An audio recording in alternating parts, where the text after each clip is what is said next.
Colorado woman applied for restraining order against ex days before he allegedly killed her family members. The issue with restraining orders and orders of protection is that they're often filed against people who don't respect boundaries in the first place. While it's a good way to let law enforcement know that there's an ongoing escalating situation, this isn't just your run of the mill argument between a boyfriend and a girlfriend.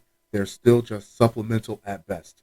A Colorado woman and her father were granted restraining orders against her ex-boyfriend a week before he allegedly shot and killed her father and her other family members, along with a neighbor, Fox 31 reports. I would like to see lawmakers come up with a better plan of action because we don't want to start a culture where we're locking people up who haven't committed any crimes.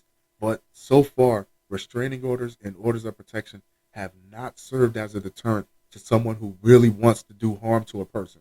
On October 30th, authorities responded to a 911 call from 21-year-old Joseph Castorena's ex-girlfriend who has not been named but survived the shooting that took place at an Aurora home that day. According to the Aurora Police Department, 2 children were also inside the home but were unharmed.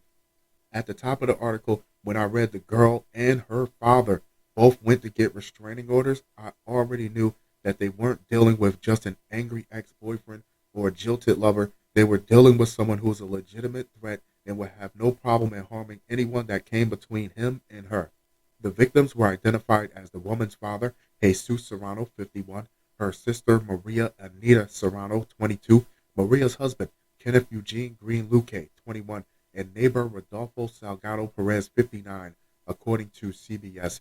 Castorena was arrested on December 10th in Mexico after more than a month on the lam, according to police who credited the FBI for helping to spearhead the manhunt. Thin line between love and hate.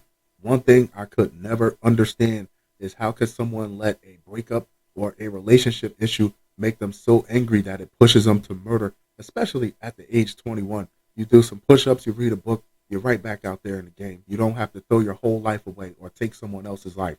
He was flown to the U.S. on December 11th. Next day, thought they weren't going to catch your stupid ass, huh? And was booked into a Maricopa County Sheriff's Office in Phoenix, Arizona. It was unclear when he would be transferred to Colorado or if he has an attorney who can speak on his behalf. In the search for Castorena, authorities also arrested his brother, 18-year-old Juan Angel Castorena, and his cousin, 22-year-old Carlos Casillas Flores in November. Both family members are facing a charge of accessory after the fact. You done drug your whole family into this bullshit. First-degree murder, according to the police, who said there was no evidence the pair were directly involved in the shooting. I'm pretty sure if his little brother or his cousin known what he was planning to do beforehand, they would have told him to sit his ass down. You already got the restraining order. How far are you willing to push things? How far are you willing to go? A week before the quadruple homicide, the woman had apparently raised her concerns about Castorena's behavior, alleging that he had a history of abuse, according to Fox 31. Really controlling, harassing all the time. I had to listen to him or he'll hit, she wrote in her October 24th request for a restraining order. The outlet reports, he wouldn't let me see my family. Telltale signs of someone who is abusive and manipulative. They want to get you away from your friends and family and people who care about you, people that will tell you that this person is bad for you. Soon after, her father also applied for a restraining order, claiming Castorena had been harassing him and previously threatened to kill members of the family. Both temporary restraining orders were granted, with a permanent protection order hearing scheduled for 5 days after the killings happened, per Fox 31. This man had already made up his mind of what he wanted to do, so if a temporary restraining order wasn't effective, I highly doubt a permanent one would have been a deterrent. The Arapahoe County District Court did not immediately respond to people's request for records of the restraining orders.